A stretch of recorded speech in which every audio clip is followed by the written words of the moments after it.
네, 골로새서 본문 말씀 다 펴시고 시작하겠습니다.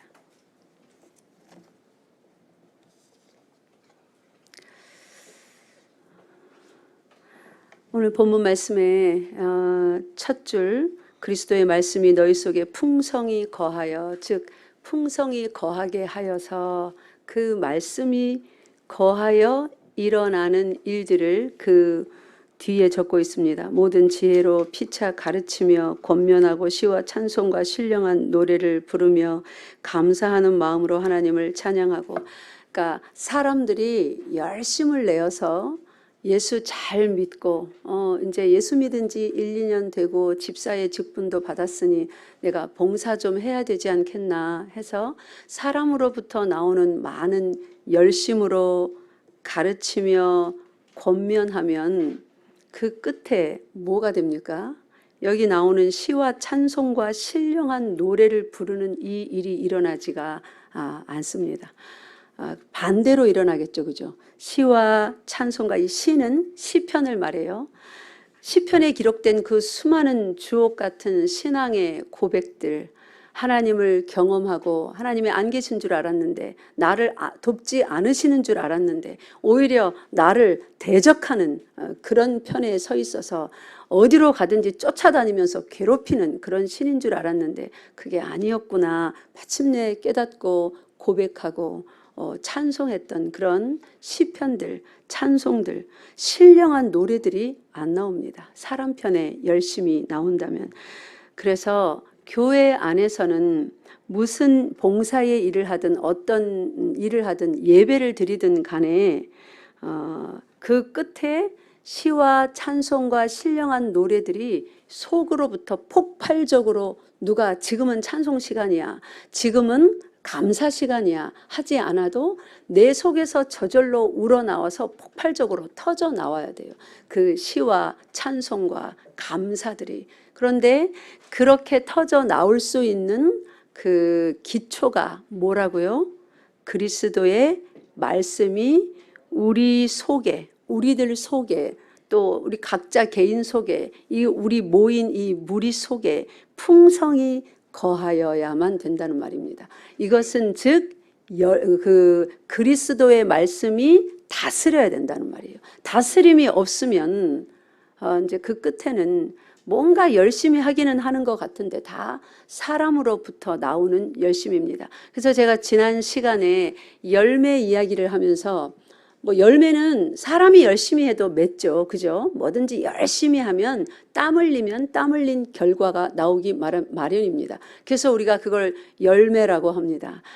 결실의 계절, 그런 말도 하죠. 근데 우리 교회로 부르심을 받은 우리들 가운데 열매가 맺히면 그 열매는 반드시 하나님께서 기뻐하시는 열매여야 되는데, 그 열매들 보면 마태복음 7장에 가니까 열매를 많이 맺은 것 같은데 오히려 기뻐하시기는커녕 이 불법을 행하는 자들아 내게서 떠나가라 하는 그런 열매도 있다는 말이에요. 그래서 지난 시간에 하나님께서 찾으시는 그 열매, 그 열매의 특징에 대해서 말씀을 드렸습니다. 다시 기억을 해봅시다. 그 열매의 속성, 특징이 무엇입니까? 열매는 뭐가 있어야 열매예요? 뭔가 결과물이 열매입니까? 아니요. 뭐가 있어야 돼요? 기억하고 계시는군요. 시작. 생명. 그 열매 속에 생명이 있어야 돼요. 생명이 없는 열매는 교회를 100개를 지어도 내 몸을 불사르게 내어줄지라도 아무 소용이 없는 것입니다. 그래서 열매의 특징은 생명입니다. 그러면 생명이 있는 열매, 민수기 13장에 하나님께서 이들을 이제 생명 있는 삶으로 인도하시려고 가나안 땅으로 이제 이끌고 가시는데, 그들에게 열매를 맺으라가 아니라 가나안 땅에 정탐을 보내서 포도나무 가지를 하나 꺾어서 갖고 오라고 했습니다. 그죠? 들어가니까 그 땅에 이미 얼마나 귀한 열매가 맺었는지 그 가지 하나를 남자가 못 들고 오는 거예요. 그래서 떼매고 오는 거예요, 사람들이. 그 포도가 얼마나 크고 튼튼하고 아름답길래. 그것이 하나님께서 찾으시는 생명 있는 열매입니다. 즉 이스라엘 백성들이 맺어내는 게 아니라 이스라엘 백성들이 하나님께서 주신다고 한 그 땅에 들어가면 그 땅에는 이미 뭐가 있어요? 하나님께서 열매, 포도나무를 준비해 놓으셨습니다. 즉 그 탐스러운 포도를 맺은 그 포도나무는 거기서 가지를 잘라왔잖아요. 그죠? 그 포도나무는 누구였습니까? 신약에서 적나라하게 말씀해 주시잖아요. 누구였어요? 예, 나는 참 포도나무요, 내 아버지는 농부니. 그러니까 이스라엘 백성더러 지금 생명 있는 열매를 니들이 말씀 잘 지켜서 맺어내라. 너희들 가운데 그렇게 말씀이 풍성하게, 생명이 풍성하게 있도록 하라가 전혀 아니라 생명이 없는 죽음 상태인 그들을 애굽 땅에서 끌어내서 출애굽을 시켜서 생명이 있는 곳, 하나님이 예비하신 곳, 하나님이 장차 예수 그리스도를 보내셔서 의의 나무, 생명의 나무, 참 포도나무로 심으실 그 땅으로 지금 하나님이 인도해 가시는 것입니다. 뭐 하려고요? 뭐 하려고요? 그 포도나무에다가 이렇게 해야죠. 이게 뭐예요? 예, 성경에 접 붙인다고 돼 있잖아요. 포도나무에다가 접을 붙여서 그 포도나무에서 나오는 모든 신령한 음식을, 말씀을 받아 먹고 포도나무, 원래 그들이 정탐 가서 꺾어왔던 그 가지에 달렸던 탐스러운 포도처럼 이제 누구도 그 탐스러운 열매들을 맺는 겁니까? 이스라엘 백성들도 그 땅에 들어가서 참 포도나무인 예수님에게 접붙임을 받아 이제 그들도 참 열매를 맺어가는 것입니다. 하나님은 그렇게 하시기 위하여서 백성들이 있는 곳마다 하나님의 계명을 심으십니다. 계명은 지지난 시간부터 계속 배웠습니다. 율법은, 하나님의 계명은 누구에게 주는 거라고요? 착한 사람에게 주는 것 아닙니다. 갈라디아서 3장 19절에서 읽었습니다. 누구에게 주는 거예요? 범법함으로 더하여진 것이 율법입니다. 원래 죄인들이기 때문에 그 죄인들에게 율법을 주시는 것입니다. 왜요? 율법은 또 죄인들이라고 아무 죄인이나 다 주는 게 아니에요. 죄인들 중에서 누구에게 주는 거예요? 하나님께서 자신의 것으로 선택하신 그 선택받은 죄인들, 앞으로 이제 그 죄인은 뭐가 될 겁니까? 하나님의 은혜로운 구원의 일의 역사에 의해서 의인이 될 겁니다. 그죠? 죄인이지만 그 은혜를 받은, 예정함을 입은 그 범법자들, 그 죄인들에게 율법, 하나님의 말씀을 주시는 것입니다. 그러면 그 사람들에게 이미 죄인인데 죄인에게 율법을 줘봤자 지키지 못할 것은 뻔합니다. 죄가 없는 상태로 지음받았던 아담도 피조물의 속성상 그 속에 우리 어제 토요일날 성경 공부 시간에 배웠습니다. 피조물이라는 건 속에 다 자아가 있어요. 그죠? 자아는 누구를 1번으로 사랑합니까? 자기 자신을 사랑합니다.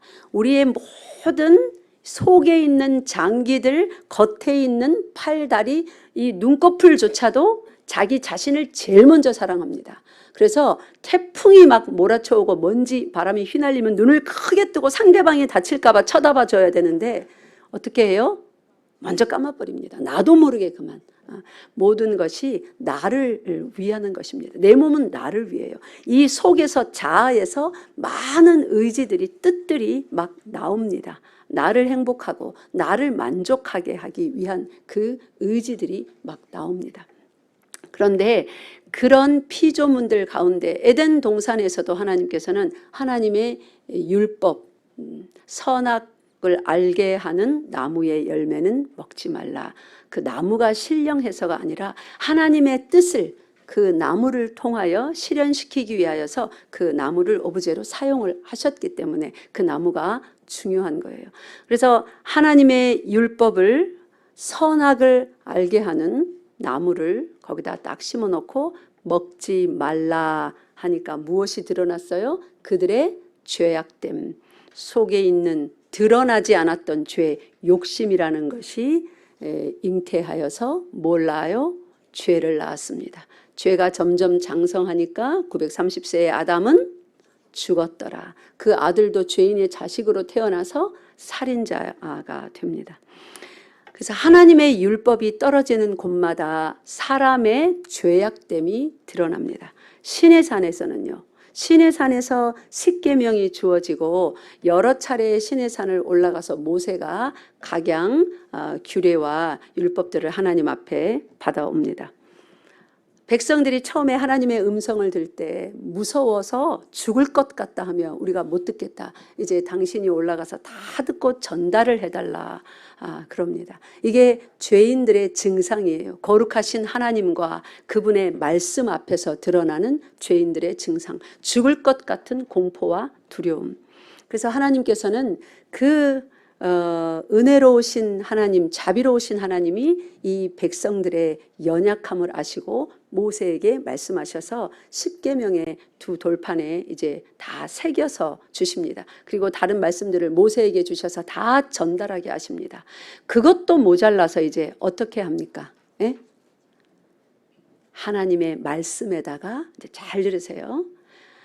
예수 그리스도의 성육신을 이해할 수 있는 큰 그림이 바로 이 출애굽 광야 생활에서 나옵니다.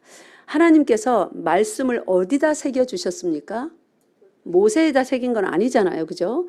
두 돌판에다가 새겼습니다. 그래서 그 두 돌판은 백성들에게 무엇이 죄인지 가르치는 하나님의 거룩하신 뜻, 그 율법이, 말씀이 기록되어 있습니다. 말씀에다가 이제 하나님께서 옷을 입힙니다. 그냥 그거를 노출시키면 백성들이 두려워 떠니까 말씀을 옷을 어떻게 입힙니까? 겹겹이 입힙니다. 그 말씀에다가 아카시아 나무로 그 법궤라고 그러죠. 궤짝을 만들어서 옷을 입힙니다. 거기다가 또 두꺼운 600마력의 힘이 가해져야 드디어 찢어질 만한 그런 엄청난 휘장으로 또 가립니다. 옷을 입힙니다.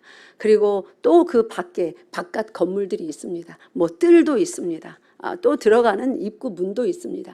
겹겹이 그 말씀에다가 옷을 입혀서 그 말씀을 사람들이 직접 대면하여서 두려워 떠는, 잘못하여서 만져서 목숨을 잃어버리는 그러한 일을 당하지 않도록 성막이라는 그 십계명 말씀에다가 성막이라는 옷을 떡하니 입혀서 어디다가 둡니까 이제?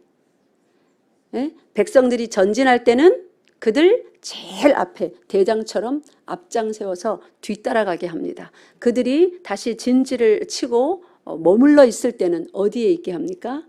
백성들 가운데에 있게 합니다. 그래서 그들을 다스리는 모든 말씀이 그들 가운데에 있는, 여기 오늘 본문에도 그리스도의 말씀이 너희 속에 풍성히 거하게 하라고 그러죠. 풍성히 거하게 하라는 것은 성경 뭐 백독하고 많이 외워라가 아니라 그 말씀을 많이 배워서 암송하고 읽고 하여서 그 말씀이 우리의 모든 일상생활을 전부 다 뭐 하게 하라는 거예요?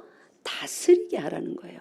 우리가 복종할 수 있어야 됩니다. 다스림을 받아야 됩니다. 다스려서 그 말씀이 왕이 되는, 우리는 그 말씀에 복종하고 순종하는 백성이 되는 그 상태가 지금 오늘 본문 말씀이에요.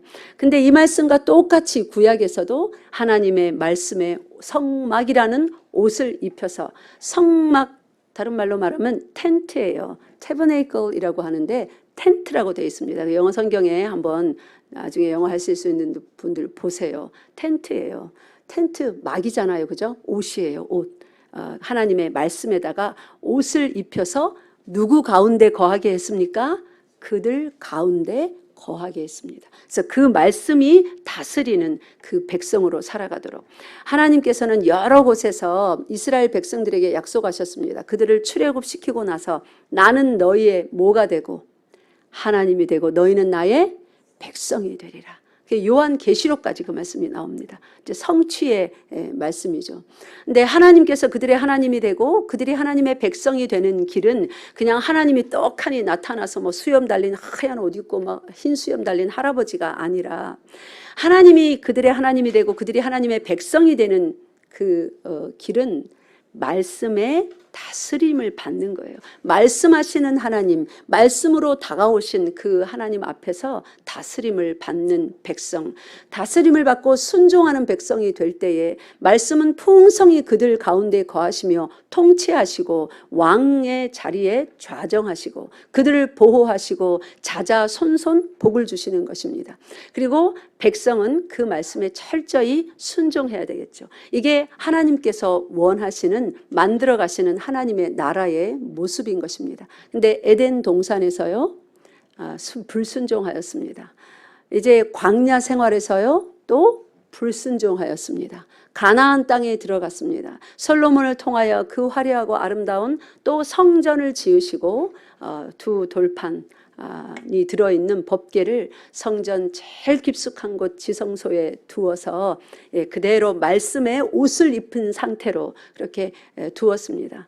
그들은 그 성전을 중심으로 살았습니다. 그런데 또 어떻게 했습니까? 불순종하였습니다. 그리스도의 말씀이, 하나님의 말씀이 그들 가운데 풍성히 거하여 그 다음에 시와 찬송과 감사가 저절로 속에서 폭발적으로 나올 수 있는 그런 삶이 펼쳐지는 것입니다. 어떨 때 우리는 폭발적으로 자발적으로 즐겁고 만족한 가운데 시와 찬송이 나옵니까? 우리의 기도가 응답되고 환난에서 구원받고 가난에서 벗어나고 정말 하나님이 아버지시구나, 살아계시는구나, 이런 것을 경험할 때잖아요. 그죠? 그런데 그런 복은 언제 주시는 거예요? 말씀에 순종할 때 다 주시겠다고, 걱정하지 말라고 신명기 28장뿐만 아니라 모세오경 전체의 창세기부터 두고 몇 번이나 하나님께서 수없이 약속하신 축복입니다. 근데 이 백성들이 그리스도의 말씀이 그들 가운데 풍성히 거하게 하는 그 일을 안 하는 거예요. 그냥 그 말씀이 성전 안에, 성막 안에 있을 뿐이에요. 그냥 이렇게 놔둔 말씀이지 그들이 말씀의 통치를 받기를 거부하였습니다. 그리고 무엇을 부러워합니까? 이방 나라들의 그 화려한 삶, 그들의 병거들, 말들, 금은 보화들을 부러워하며 그 우상들을 섬기기 시작했던 것입니다. 그래서 이 오늘 본문 말씀에서 말하는 시와 찬송과 신령한 노래를 부르는, 감사하는 마음으로 하나님을 찬양하는 이 삶이 아니라 계속 원망하고 불평하고 하나님은 어디 계신가, 하나님이 살아계시면 어찌 저 악한 나라들을 들어서 우리 같은 선민을 이렇게 괴롭힐 수가 있는가 하며 의심, 불평, 불만, 배역, 그러한 일들을 구약 내내 진행해 갔었습니다. 그래서 이 구약 백성들은 성막을, 법궤를 따라갔었고 솔로몬 성전에 있는 그 하나님의 말씀을 중심으로 살았지만 결국은 하나님께서 약속하신 그 복에 이르지 못하였습니다. 자, 이제 말씀이 쓰인 그 돌판에 큰 성막이라고 하는 텐트, 그 또 성전이라고 하는 화려한 그 집을 그 옷같이 입혀서 구약 백성들 삶의 중심에 놓아두었는데 그들은 다스림을 적극적으로 거부하며 모두 다 우리는 다 양 같아서 이사야서 53장에 어떻게 했대요? 자기 갈 길로, 제각기 자기 갈 길로 갔다고 했습니다. 그게 구약 성도들의 모습입니다. 이제 하나님은 그래서 포기합니까? 아닙니다.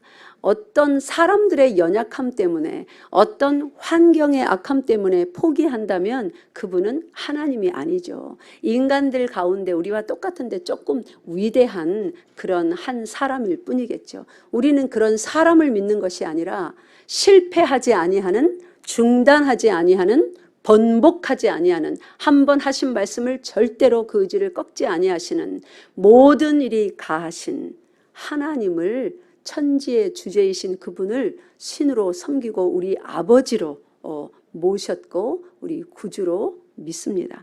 그러면 이제 그 하나님이, 이제 구약은 그렇게 마쳤는데 그게 창조의 목적이 아닙니다. A 실패, 미션 실패, 그게 창조의 목적이 아니에요.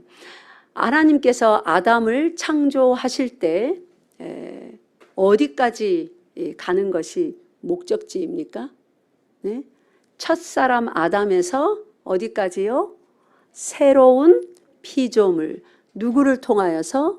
첫사람 아담에게서는 살과 피를 받아 태어났습니다. 그리고 생명이 아니라 코끝의 호흡, 7, 80, 길게 120년 정도 그런 호흡을 받아서 우리가 태어났습니다. 그런데 그렇게 태어나서 살다가 죽을 수밖에 없는 이 죄인들을 하나님께서는 그 길로 그냥 멸망하도록 그렇게 목적지로 삼아서 창조하지 않았습니다.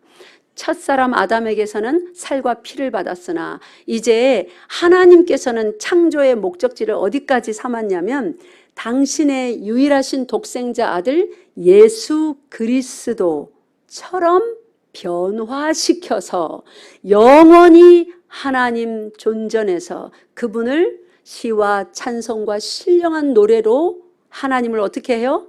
찬양하며. 이사야 43장 21절에서 배웠죠.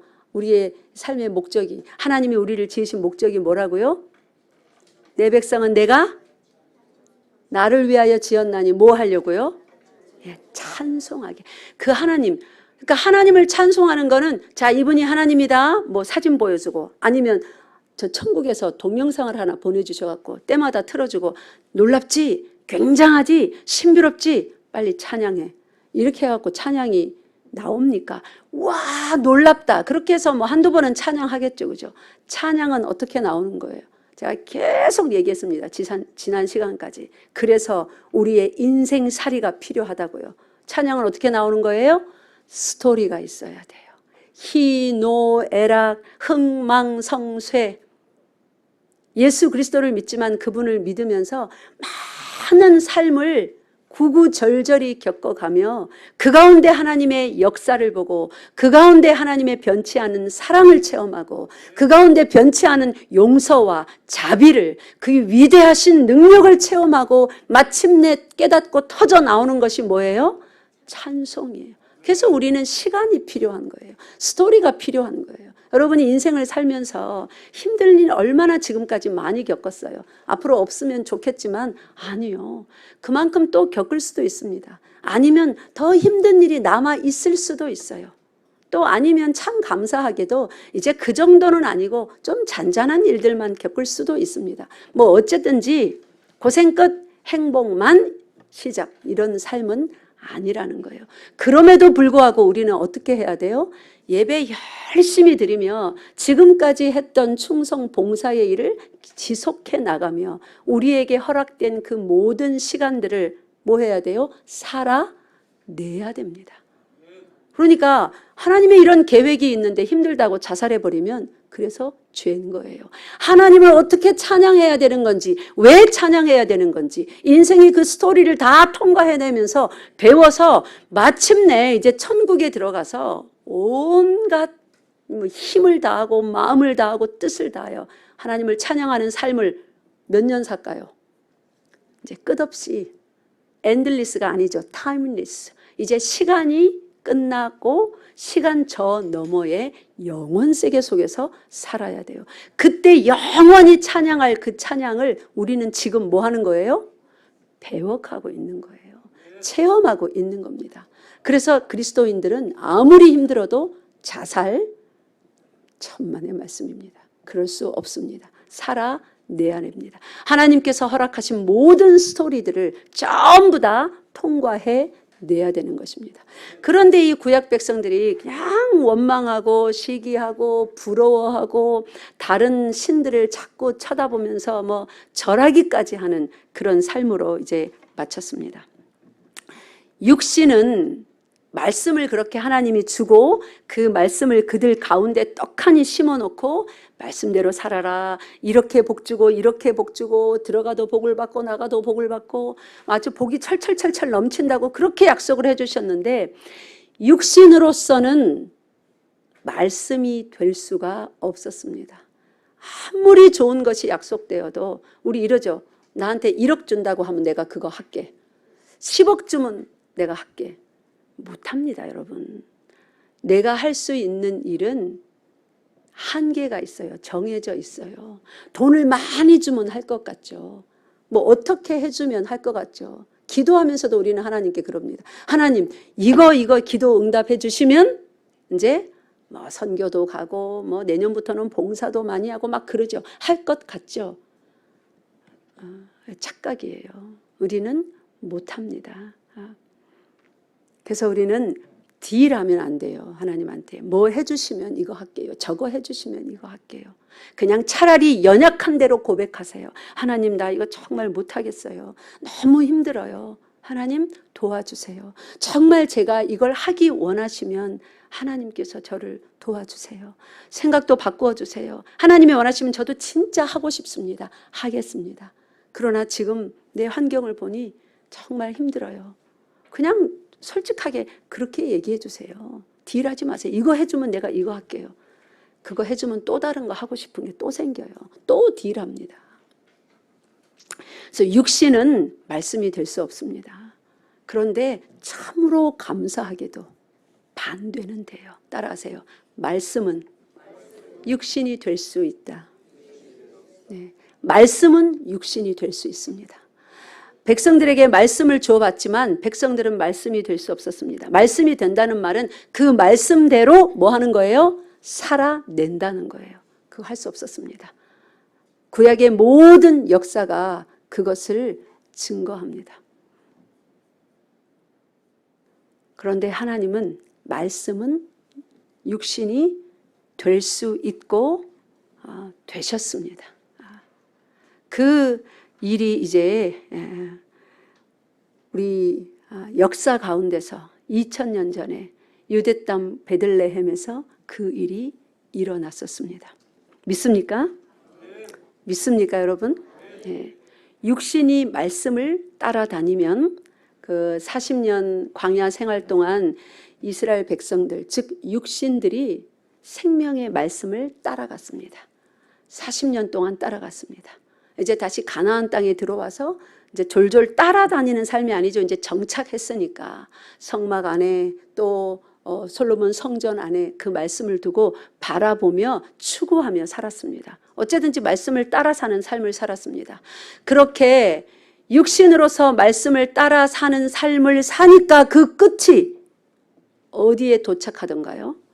우리 많이 읽었었죠. 오래간만에 거기 다시 가봅시다. 로마서 7장.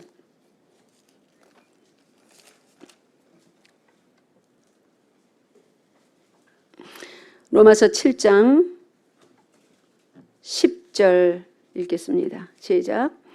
생명에 이르게 할 그 계명이 내게 대하여 도리어 사망에 이르게 하는 것이, 사망에 이르게 하는 것이, 그 말씀이 나를 죽였다가 아닙니다. 사망에 어떻게 해요? 이르게 한다. 이거는 시간이 그만큼 걸렸다는 걸 의미해요. 열심히 말씀을 따라가며 살았는데 원래 그 말씀은 우리를 어디에 이르게 하는 것입니까? 생명에 이르게 하는 것입니다. 에덴 동산에 떨어졌던 말씀을 보세요. 그 말씀은 아담을 죽이겠다는 거예요? 살리겠다는 거예요? 살리겠다는 거예요. 하나님의 말씀을 순종해야, 지켜야 사는 거예요. 그러니까 먹지 마라 했으면 뭐 해야 돼요? 먹지 않아야 돼요. 그래야 사는 거예요. 생명에 이르게 하는 말씀인데 그 말씀을 졸졸 따라가며 살았더니 어디 이르는 거예요? 사망에 이르는 거예요. 그래서 아담도 죽었습니다. 모든 말씀을 따라갔던 구약 백성들이 전부 다 사망에 이르는, 그들이 지옥 갔다는 말 아닙니다, 여러분. 참으로 참혹한 힘든 삶을 살다가 사망에 이르는 그러한 일이 일어났습니다. 11절에 보세요. 금방 읽었던 로마서 7장 말씀 11절. 죄가 기회를 타서 계명으로 말미암아 나를 속이고 그것으로 나를 죽였는지라. 죄가 기회를 타서 계명으로 말미암아. 자, 에덴 동산 이제 한 가지 말씀이 주어졌을 때 그때로 다시 돌아가 생각해 봅시다. 아름다운 동산에 아직 죄가 들어오지 않았습니다. 그런데 선악을 알게 하는 나무의 열매는 먹지 말라 하는 하나님의 그 지식의 말씀, 계명이 그들에게 주어졌습니다.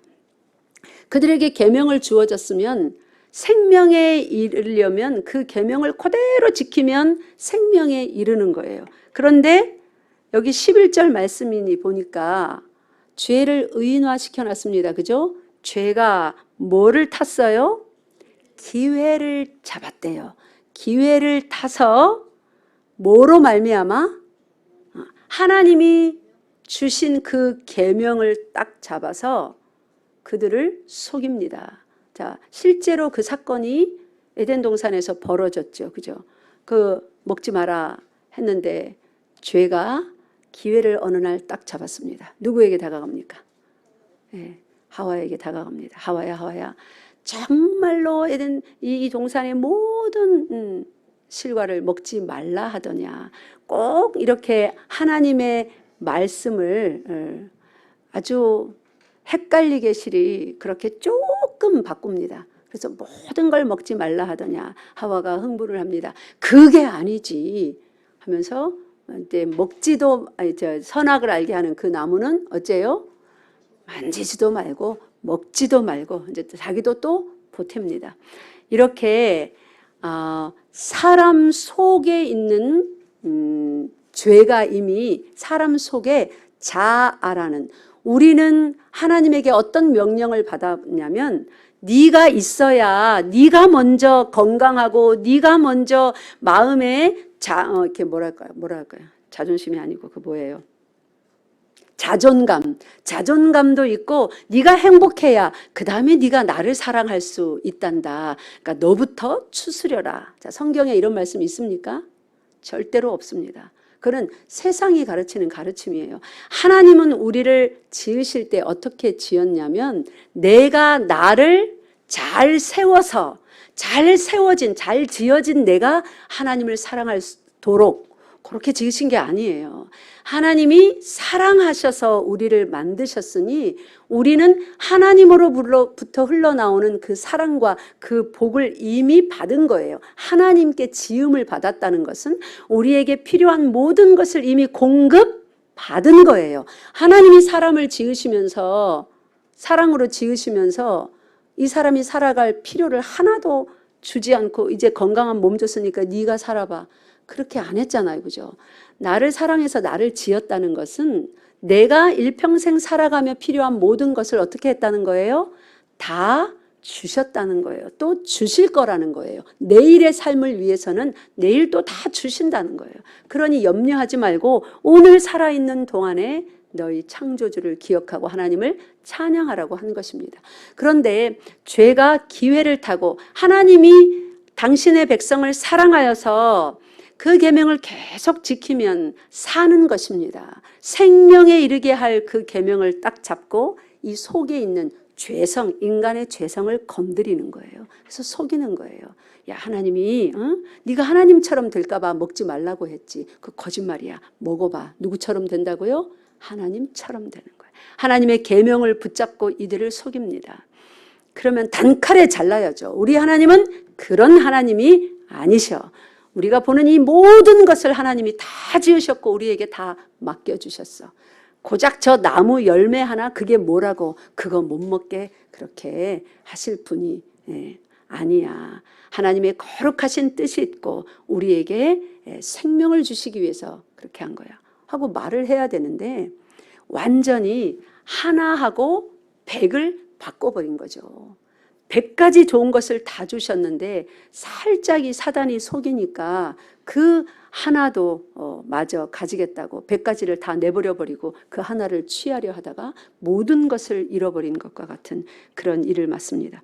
그래서 죄가 기회를 타서, 죄는 어디 도사리고 있냐면 인간 속에 자아, 저기 야고보서 1장 가면 욕심이 잉태하여 죄를 낳고, 그 사단이, 하나님을 이미 배반해버린 그 사단이 자기와 같은 무리에 끌어들이려고 옆에서 충동질 할 때에 사람 속에 이미 그 욕심이라는 것, 정욕이라는 것, 그 자아라는 것, 자기를 사랑하는, 하나님을 사랑하도록 전심으로 마음을 다하라는 말은 여기다가 조금 남겨두라는 말 아니에요. 너도 네 실속은 차려야지. 네가 먼저 있어야 하나님도 있는 거야. 교회 안에서도 요새 그런 말이 좀 하는 제가 들어봤어요. 있더라고요. 당신이 있어야 하나님도 있는 거죠. 당신이 있어야 예배가 있는 거죠. 아니요. 하나님이 있어야 당신들이 있는 겁니다. 예배가 있어야 여러분들이 있는 겁니다. 그거 절대 뒤바꾸면 안 됩니다. 바꾸면 그건 진리가 아니에요. 네가 있어야 하나님도 있고 네가 있어야 예배가 있는 거다. 아니요. 하나님이 있어야 우리가 있는 거예요. 우리가 있기 전에 누가 먼저 계셨어요? 하나님이 존재하셨습니다. 그 하나님으로부터 아무것도 없는 상태에서 누가 나왔어요? 우리들이 나온 것입니다. 믿습니까? 그래서 인본주의의 가르침이 교회 안으로 자꾸만 들어와서 사람들의 귀를 시원케 하고 그들의 마음을 시원케 하려고 자꾸만 뒤바꿉니다. 당신이 있어야, 집사님이 있어야, 먼저 살아야 예배도 있고 하나님도 있고 뭐 천국도 있는 거죠. 당신이 죽는데 어떻게 천국이 있습니까? 예, 천국이 있어요. 죽어도 하나님이 있어요. 죽음이 끝이 아닙니다. 예수님이 오시면 그 죽었던 사람 다 일어납니다. 심판을 받게 됩니다. 그래서 하나님이 있어야 우리 삶에 의미가 있는 것입니다. 예배가 제대로 돼야 일주일의 삶이 평안하고 환난이 다가올지라도 넘어갈 수 있는 힘을 받을 수 있는 것입니다. 믿습니까? 예. 그렇게 해서 이 모두 다 사망으로 끝나버린 이 구약 백성들, 하나님은 그들이 죽었다고, 인간의 눈에서는 죽으면 끝난 거예요. 근데 하나님은 아직 그들을 구원하는 역사를 끝내신 바가 없습니다. 이미 구약 백성이 다 죽었다 할지라도 하나님 앞에서는 잠시 이제 하나님 앞에서 죽어서 코끝에 호흡이 끊어져서 아직도 성취되어야 될 그 참되신 어린 양, 그 아담과 하와가 입고 나갔던 그 가죽옷이 상징하는 바, 그 원시복음이 실체가 다가오는 그 날을 하나님은 그 날을 향해서 계속 일하시고 계시는 거예요. 그 보혈의 피가 흘러야 누가 전부 다 구원받습니까? 이 율법을 따라가며 믿음으로 하나님을 바라보며 죽었던, 실제 메시아를 만나지는 못했지만 그것을 붙잡고 죽었던 이 구약 백성들도, 그리고 아직 태어나지 않았던 그 2000년 전에 여러분과 저 같은 모든 하나님의 백성이 구원받는 거예요. 그래서 사람의 죽음, 사람의 삶, 죽었으니까 끝났다? 절대 끝나지 않습니다. 하나님은 계속 일하십니다. 죽은 자도 다시 살리시고 구원하십니다. 믿습니까? 그래서 이제는 요한복음 1장에 오니까 하나님이 그냥 말씀을 주셔서 성막이라는, 성전이라는 그 옷을 입혀서 백성들 가운데 두셨던 그 임마누엘 정도가 아니라 이제 어떤 일이 일어납니까? 사람은 말씀이 될 수 없지만 말씀은요, 사람이 될 수 있습니다. 믿습니까? 우리 요한복음 1장 14절 한번 읽어봅시다.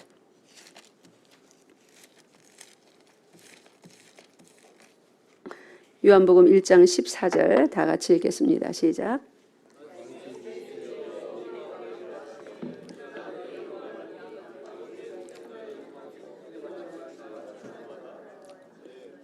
아멘. 말씀이 이제 육신이 되십니다. 말씀이 그냥 친히 그냥 말씀으로 오시면, 하나님으로 오시면 또 구약 같은 일 벌어지니까 다 죽는다고, 다 나자빠져 죽을 겁니다. 하나님의 거룩 앞에 서 있을 죄인은 아무도 없으므로. 그래서 이제 육신을 입고 이 땅 가운데 오셔서 마치 이제 성막, 성전 없습니다. 이때 성전은 있었지만 그 안에 그 하나님이 주셨던 말씀이 그 안에 있습니까? 아니요, 없습니다. 바벨론에 의해서 전부 다 성전이 파괴될 때 법궤는 어디로 갔는지 아무도 모릅니다. 그때 이후로 법궤는 없어져 버렸습니다. 그러니까 이제 이 다시 귀환해서 스룹바벨 성전, 이 당시는 헤롯 성전, 그 성전 안에 뭐가 없어요? 진짜 하나님의 말씀, 그 두었던 그 두 돌판은 이제 없습니다. 껍데기뿐인 성전이죠. 그들 가운데에 실제 말씀이 육신을 입고 오셨습니다. 자, 말씀이 육신을 입고 오셔서 모든 주의 백성들의 죄를 다 짊어지시고 하나님 앞에서 사람의 몸을 입은, 우리와 동일한 성정을 가진 그 예수 그리스도. 그러나 죄는 없으신 그분이 하나님 앞에서 성도가 어떻게 살아야 되는지 그 거룩한 삶의 모범을, 정답을 100% 그대로 살아내십니다. 누구에게 주시려고요? 우리에게 의로서. 당신이 그렇게 살아내셔서 그 의를 누구에게 전가시켜 주시려고요? 여러분과 저에게. 의가 하나도 없는 우리에게 전가시켜 주시는 거야. 너의 것이다. 누구에게요? 믿는 자에게. 회개하고 믿는 자에게 주시려고요. 그래서 이전에는 성전에 가야만 정결함을 받는 거예요. 거기서 제사하고 동물을 잡아서. 그런데 이제는 성전에 가야만 죄사함을 받는 것이 아닙니다. 그 요한복음에 예수님께서 저 성전을 헐라 내가 사흘 만에 다시 일으키리라. 그래서 또 많은 유대인들의 공격을 받죠. 위기에 저런 말을 하는가. 나중에 바울 서신에 가니까 그 성전은 누구를 가리킨다고 그랬어요? 예수 그리스도. 말씀에다가 옷을 입혀 놓았던 그 성전, 그것이 말씀이 육신이 되어서 사람이라는 이 겉옷을 입고 오셨던 그 예수님께서 이제 의로운 삶을 살아내시고 우리들에게 당신을 뭐로 입혀주세요? 그리스도로 옷을 입혀주십니다. 그의 빛으로, 의로 뭘 입혀주세요? 우리에게 옷을 입혀주십니다. 그래서 우리가 회개할 때마다 이제 성전에 가지 아니하도 성전이신 예수 그리스도가 우리 속에 영으로 오셔서 살아 계시니 지성소가 이제 어디 있습니까? 우리 안에 있습니다. 그래서 이제 우리는 기도할 때 세상의 모든 것을 다 닫고 문을 닫고 골방에 들어가 어디 다리 밑에 계단 밑에 들어가지 마시고 속에 내 속에 계신 하나님 우편에 앉아서 나를 위하여 중보하시는 그 예수 그리스도 속으로 우리가 직접 들어가는 것입니다. 그래서 우리가 하나님을 믿고 회개하고 구원받아서 죄 용서받고 사는 삶, 이 사람들의 무리가 여러분과 접니다. 그러면 이렇게 살면 구약 백성들은 그 말씀이 그들 가운데 늘 있었어도 그 말씀을 따라갈 때 전부 다 어디에 이르렀다고요? 사망에 이르렀습니다. 우리는 그 구약 백성이 아닙니다. 이제 모든 구원의 일이 전부 다 성취된 예수 그리스도를 통하여서 누구든지 예수 믿으면 회개하고 죄를 용서받고 천국에 가는 하나님의 약속이 다 성취된 신약 백성입니다. 그러면 우리가 이렇게 모여서 예배드리고 흩어져서 우리의 각자 신앙생활을 하고 할 때에 우리의 삶의 모습이 어떠해야 되는가. 이제 우리 말씀을 뵙겠습니다. 골로새서 3장 다시 펴보세요.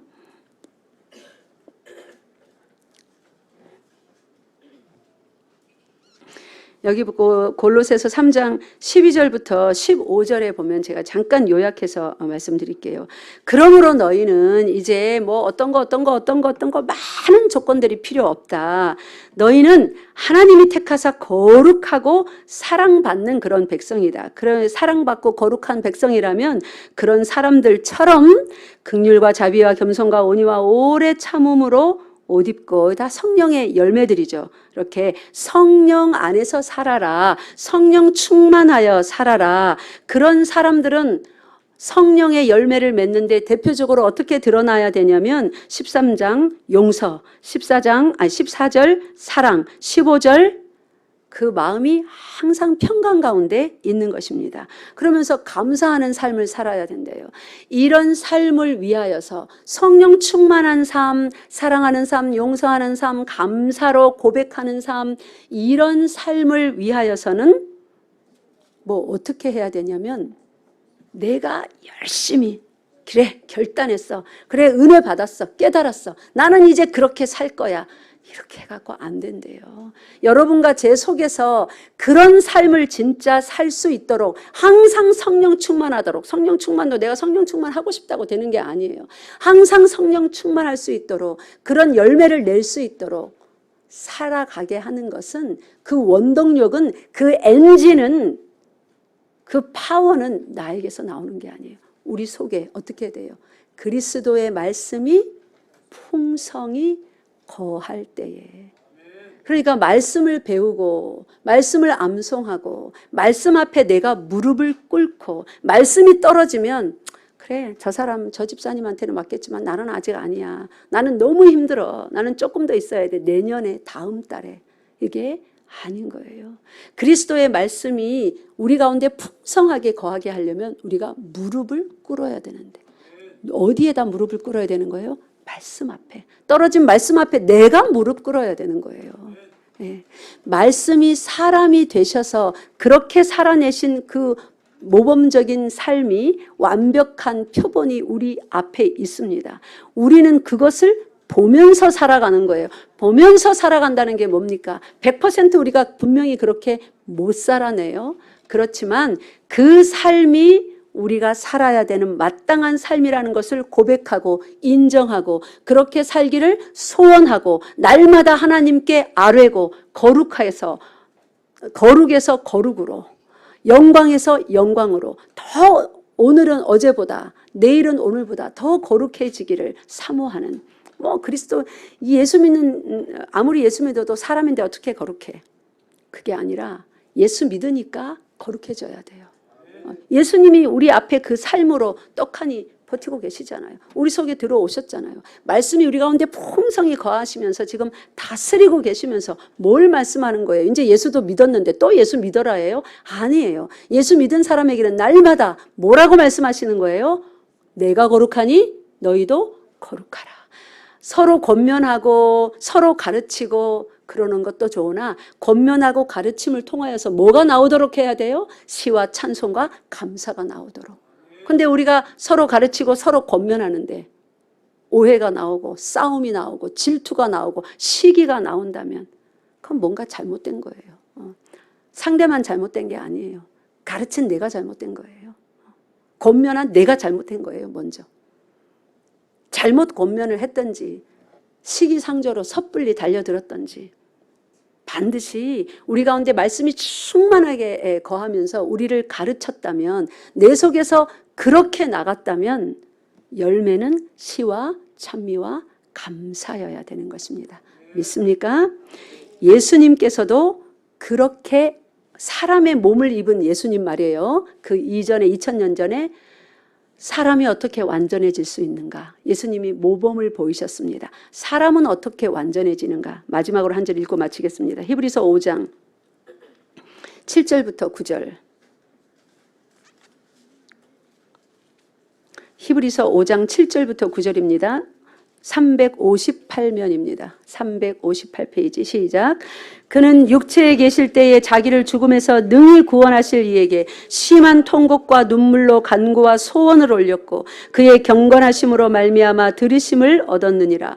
그가 아들이시면서도 받으신 고난으로 순종함을 배워서 온전하게 되셨은즉 자기에게 순종하는 모든 자에게 영원한 구원의 근원이 되시고 아멘. 여기 9절에 보면 예수님이신데 온전하게 되셨다 합니다. 그 받으신 고난으로 순종함을 배워서 이게 도대체 무슨 말이에요? 예수님은 원래 온전한 분 아니에요? 온전하게 되실 필요가 있습니까? 없습니까? 원래 온전하게 되실 필요가 없어요. 원래 온전하신 분이에요. 근데 왜 온전하게 되셨다 하는가? 이건 뭘 의미하는가 하면 예수님은 영이십니다. 하나님이라서. 근데 이때만 유일하게 2000년 전에 유대 땅에서 뭘 갖고 계셨어요? 영이신 그분이 육신, 몸을 갖고 계셨어요. 이것은 이 말씀을 이해하려면 예수님께서 몸을 갖고 계셨다는 것을 염두에 두고 읽어야 돼요. 그러면 8절 보세요.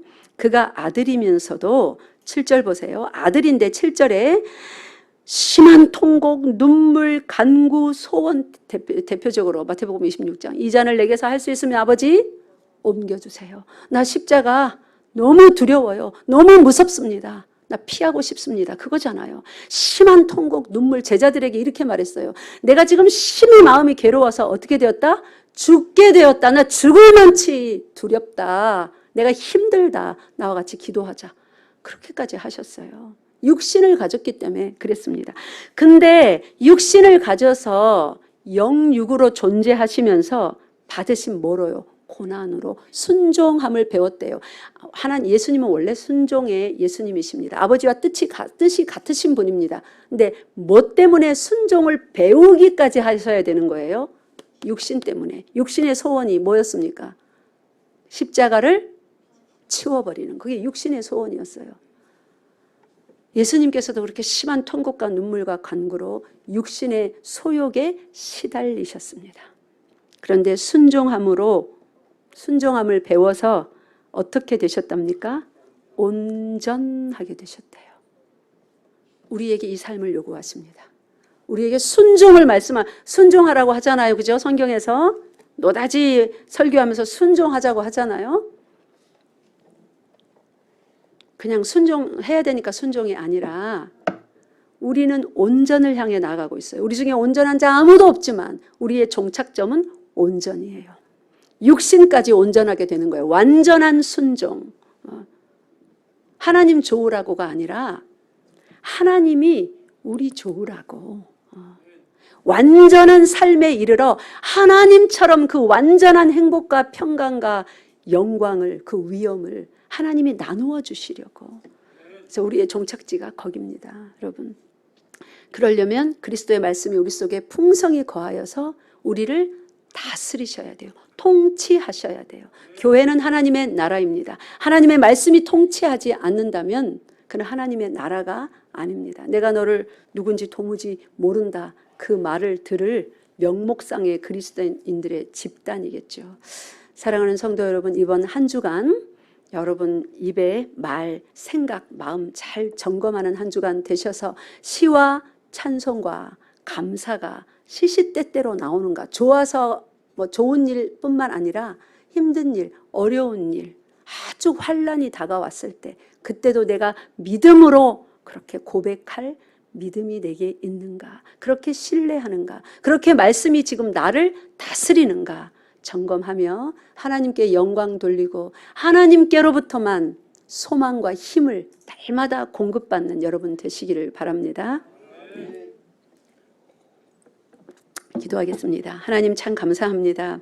우리를 날마다 먹이시고 가란 심령을 시원케 하시며 소생케 하시는 아버지 하나님, 이번 한 주간에도 오늘 말씀을 통하여서 깨달은 바 그 말씀의 힘을 얻어 하나님을 찬양하고 하나님께 감사하며 살 것을 하나님 앞에 약속합니다.